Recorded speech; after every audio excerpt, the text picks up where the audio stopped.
Hello, World Wide Web. Welcome to Hangin' With. I'm GW Pomichter. Thanks for logging on and tuning in. If you haven't already, go on down there and hit subscribe. We need some help here sharing these great authors and creators with you. If this is your first time, thanks for tuning in to Hangin' With.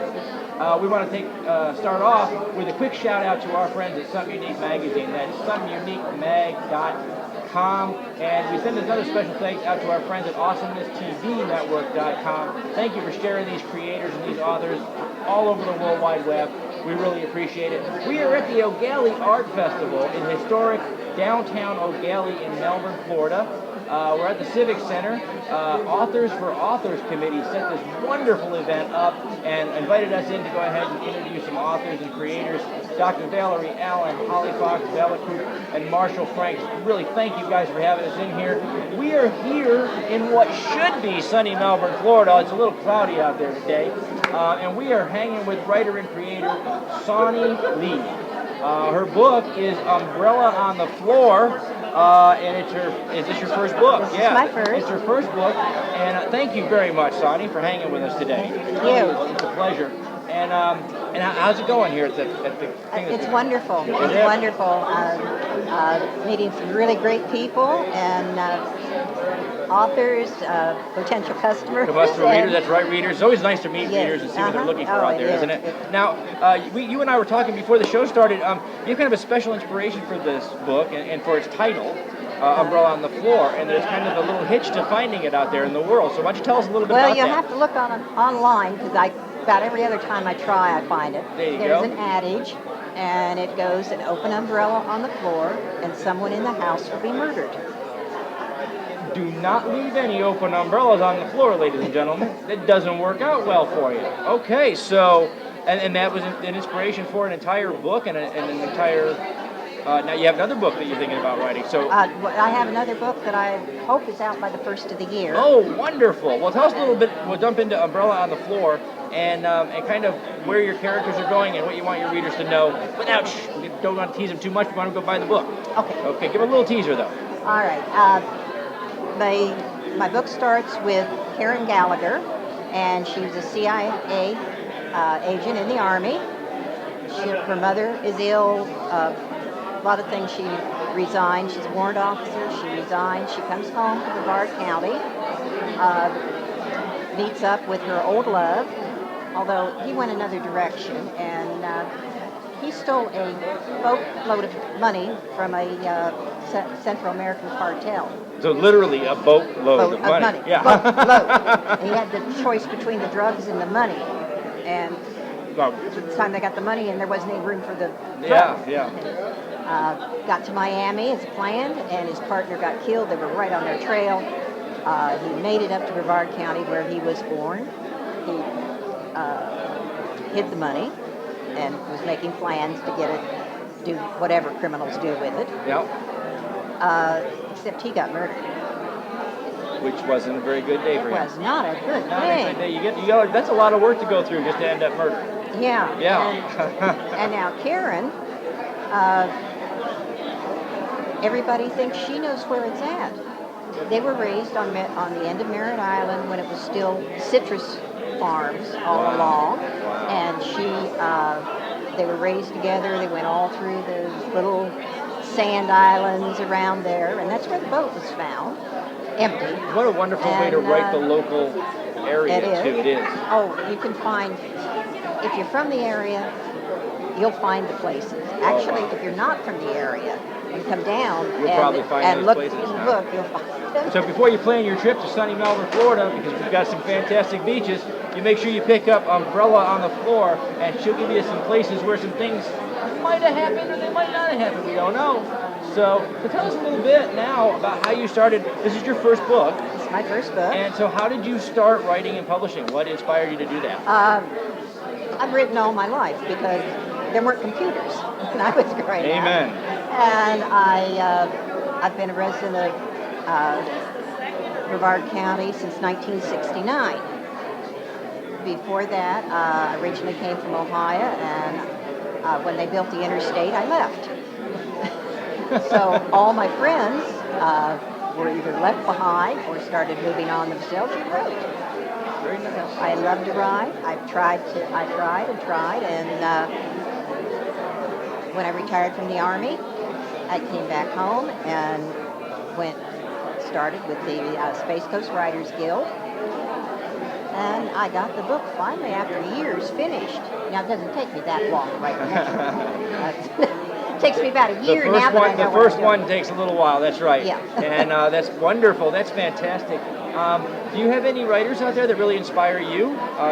Well, I've been told I'm a cross between Sue Grafton and Janet Ivanovich. I put a lot of there's a lot of comedy or laughs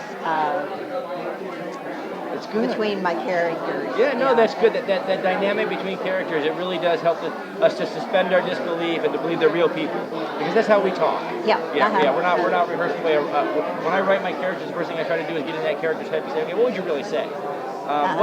You wouldn't say what I would say. You'd say something else. So it's great to. I myself, I'm more of a Raymond Chandler knockoff, and so I have to learn how they talked 50 years ago.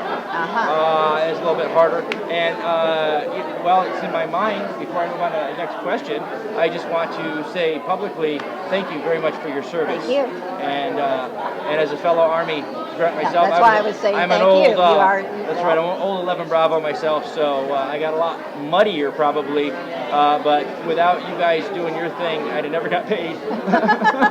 So thank you so much, not just for your service, but for my paycheck. So what is your favorite part about being an author?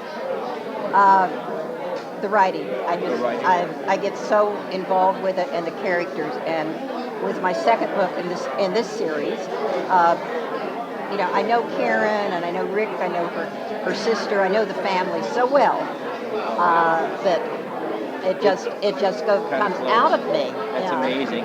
It's fantastic when an author makes that connection with their creation, because then you sit at the keyboard and it's not work anymore. Now it's just these people living their lives in your mind, and you get to tell everybody else in the world about it. So if you meet these characters, you will want to stay with them. Oh, I love it. I actually can't wait to meet these characters now.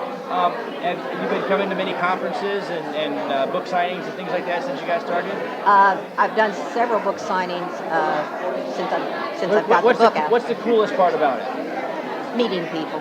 I love to meet people. Everybody says the same thing. It's so great to meet the fans and the readers, isn't it?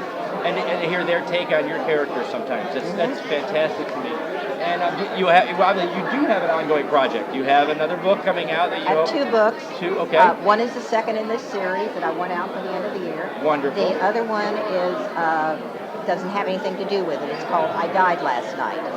And, it's a story of a 92-year-old lady that dies peacefully in the hospital, and that's where the book starts. She goes to heaven, and that is the book. I look forward to that. Those are always interesting premises. They really are. Talking about the questions of what happens, and that's amazing to me. Now, how can our viewers out on the World Wide Web find Umbrella on the Floor, a novel by Saunnie Lee? Saunnie Lee. Saunnie Lee. Getting that wrong. Anyway, yeah, I know her. Anyway, space it out. So, Saunnie Lee, and where can we find you, Saunnie? Amazon and Kindle. Amazon and Kindle. Okay. Any other marketplaces as yet? No, I really haven't been able to get out to get them in a lot of places. Yep. If you're ever in a little town called Galax, Virginia, in the Blue Ridge Mountains, the library has that one. Outstanding. That's another story. You know what? That to me is the pinnacle of writing when you go to the library and find your book. Bookstores are great because you can get them out there and push them out there. But when you go to the library and find out they actually ordered one, you're like, wow, I've made it. Like the next day, I feel like Stephen King. Yes. I'm not, but anyway. So, folks, ladies and gentlemen, we're going to wrap it up here on Hanging With. Thank you so much, Saunnie, for being with us. Thank you for sharing your wonderful work with us. That wraps us up. Special thanks to Something Unique Magazine at SomethingUniqueMag.com. For more episodes, check back with us on our YouTube channel or over in the iTunes store. You can grab the podcast. and maybe take a quick run over to our show store and help us to interview these authors by picking up a t-shirt or a coffee mug, any bit of little swag there. Support us in helping these great authors get out there to the World Wide Web. There's another special thanks to Authors for Authors down here in Melbourne, Florida. Dr. Valerie Allen, Holly Fox, Bella Coop, and Marshall Frank for having us here. I'm G.W. Pomichter, and we have been hanging with Saunnie Lee, the author of Umbrellas on the Floor. Remember that adage, if an open umbrella on the floor, and someone in the house will be murdered. Remember that adage, close those umbrellas, everybody. Log on, tune in, see who we're hanging with next.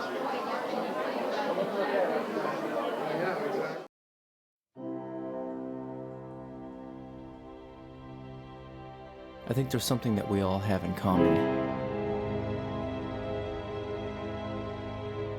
Something primal. Everyone wants to be seduced. All we need is one night and an appetite. I'm just saying it's natural. Take away social etiquette, it's just we seduce to survive. And I bet if you could spy in any room here right now, you see a seduction of some sort going down in everyone. I promise, I'll be a perfect gentleman. Darling, I do. Are you trying to imply that I am questioning my sexuality? Let's get a fancy Aren't we all? honeymoon. Women want a whole lot more than just to be seduced and then screwed and discarded by some chauvinistic douchebag with non-committal issues. Don't you want to be with a guy who just wants to please you, Play all night and sleep all seduce you? You have a guy who loves you and takes care of you? Yeah, I have someone. I didn't pay you for a conversation.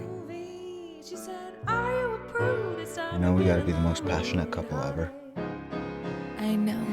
and I adore you. Darling, I do.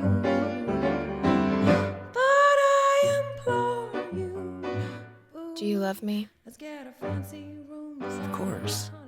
Oh, Miles, you remember our prom, don't you? Yes. This is a very special night for you, isn't it? Tonight is the night that I'm going to lose it to you. Sleep all day. 'Cause life's too short. I have something for you, you big dog. Wow. Yes, all men are dogs. This is the book they don't want you to read. This is the most comprehensive and easiest to follow roadmap to the political campaign trail. This easy-to-read, understandable, and complete campaign guide will assist any candidate, campaign volunteer, or campaign coordinator with all of the day-to-day activities associated with fielding a winning campaign team. With this tucked under your arm, your campaign is on its way to victory.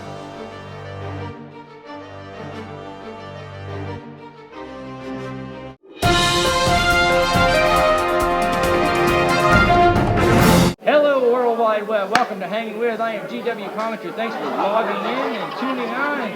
If you haven't already, go down there and hit subscribe to Hanging With, because we love having you here. If you're a first timer, thanks for coming out and hanging with some authors and independent creators of all kinds.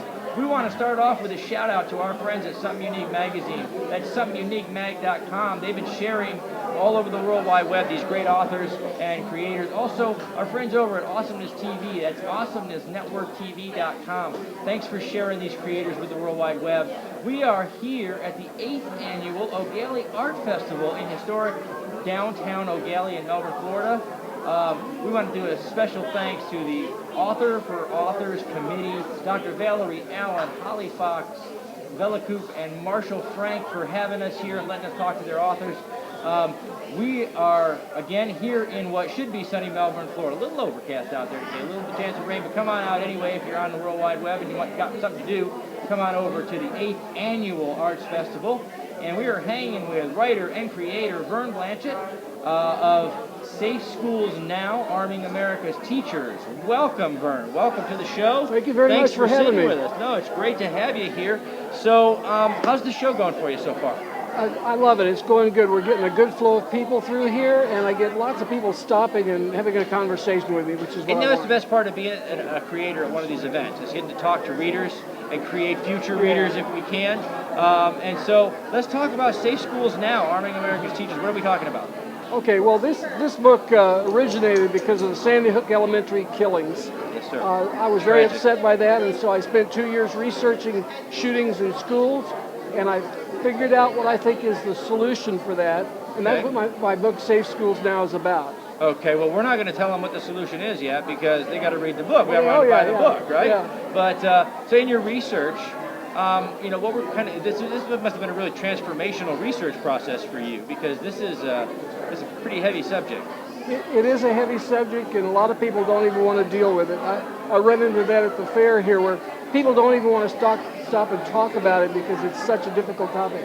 But for me, I thought of the kids that were killed in the school, and I want to know, how can we help the school stop this from happening again? Yeah. So that's not difficult to approach.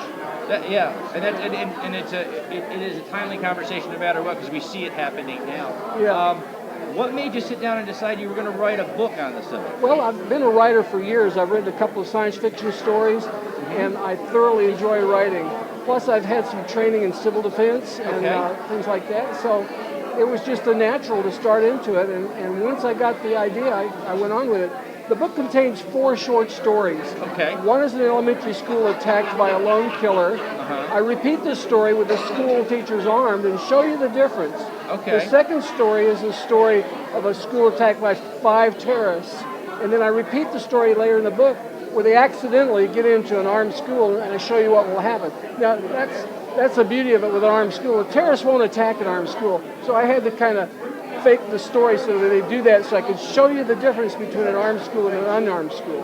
Okay. Okay. That's fantastic. Now, obviously you're here at the conference, you're talking to readers, you've done other books. So Yes. This isn't your first rodeo by any means. What's your favorite part of being a creator, being an author?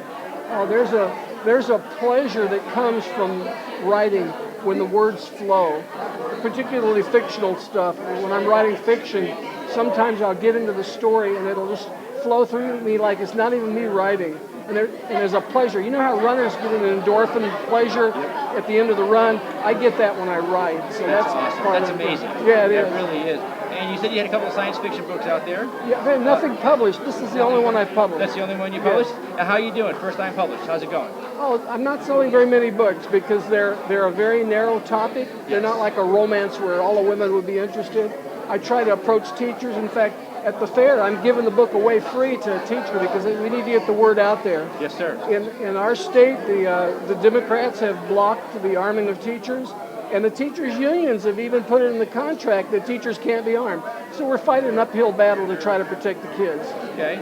So what we're going to do, we're going to send people over to your sites. Where can they find Safe Schools There's Now? a website, www.armedamericanteachers.com. It's down here, armedamericanteachers.com. That's right. I'm also on Amazon. Okay. And I'm also on my publisher is Dog Ear Press, and my book is for sale there. So it's on sale for 3 places. Okay, well check those out across the World Wide Web. Now, as a writer and an author, is there anybody out there that really inspires you to put pen to paper? An individual person? I don't know. I've just read so many good authors. I mean, I've even read the Harry Potter books, and she's a good writer too. Rowling is. Yes.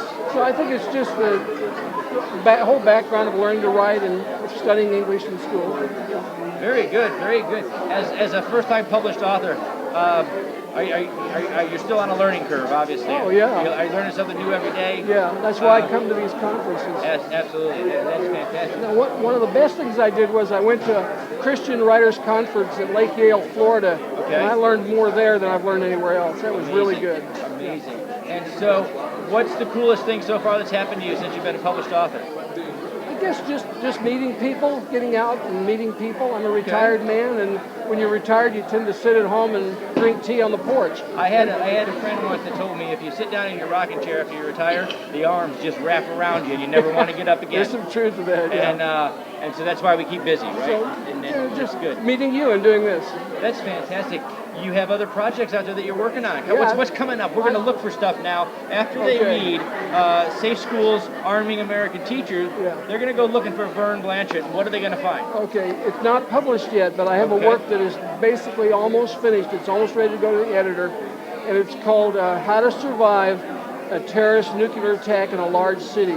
Wow. And what I've done is I've taken the premier scientific book on the effects of nuclear weapons. I've gone through the whole thing and translated it in terms that a layman can understand. So a city dweller can read this book, and it'll increase their chances of surviving when the guys blow the big nuclear bomb up in the city. Wow, that's fantastic. We'll have to get together. My work in progress is actually, it's a fiction novel called Yesterday's Tomorrow. And it deals with just that, a nuclear attack somewhere in the U.S. at a high detonation, which sends the EMP. Yes. And so we deal with an East Coast blackout from the Mississippi all the way to the coast and all the way from Maine to Miami. Goes dark. What are you going to do now? And it's do you have answers? I do have some. And what was amazing in the research is, I'm sure when you did yours, you found out that, you call municipal emergency management workers, things like that. Yeah. And I'd say, okay, so when this happens, I'll give you a scenario, and you don't know what's going on because there's nobody to tell you. We happen to, spoiler alert, we happen to detonate the nuke over D.C. because it's just fun. Okay. And so there's no one to tell you what just happened. What are you going to do? And every city manager for 50 miles looked at me and said, oh no. And I said, I'm not feeling very good about that. So we called the FBI, and we got an agent on the phone, and we said, do you have a plan? He said, yes, we know, here's our plan, and we know how much time we have before civil society falls apart. Oh, great. And so we know we have to be in place in this amount of time. And then my co-writer and I came up with some really unique ideas using backdated technology to reestablish civil society, especially in non-urban areas. Where we dealt with some of the urban areas, that's more difficult to do. It's more rats in the maze. You talk about how to protect radios and stuff by sealing them in boxes? We talk a little bit about the idea of the, and now that I'm on the air, the Faraday cage.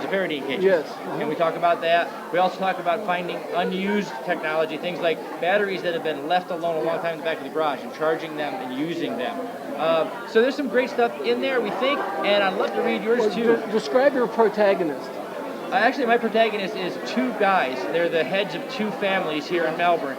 They are separated by about 15 miles, and after the blackout and they go their separate ways, they don't see each other for a while. So it's all about, our book really is about, it is Yesterday's Tomorrow. It's looking backwards in order to find a better tomorrow. Exactly. So we noticed, like World War II, neighborhood crops are going to start popping up because people need food. Right. We noticed things like solar ovens and things that we're going to need to build. And we talk a lot about the idea of coming back. The global community is amazing. I can talk to the World Wide Web and tell them about authors. That's amazing. But sometimes we forget that we're part of these small communities, these neighborhoods. I remember growing up as a kid, we ran the block at about 5, 6 years old, and as long as we were home by the time the streetlights came on, that was okay. Exactly. Yeah. And the neighbor, they all knew us. I would go down, I would run down, it would be 12, 16 houses away around the corner at this little shop.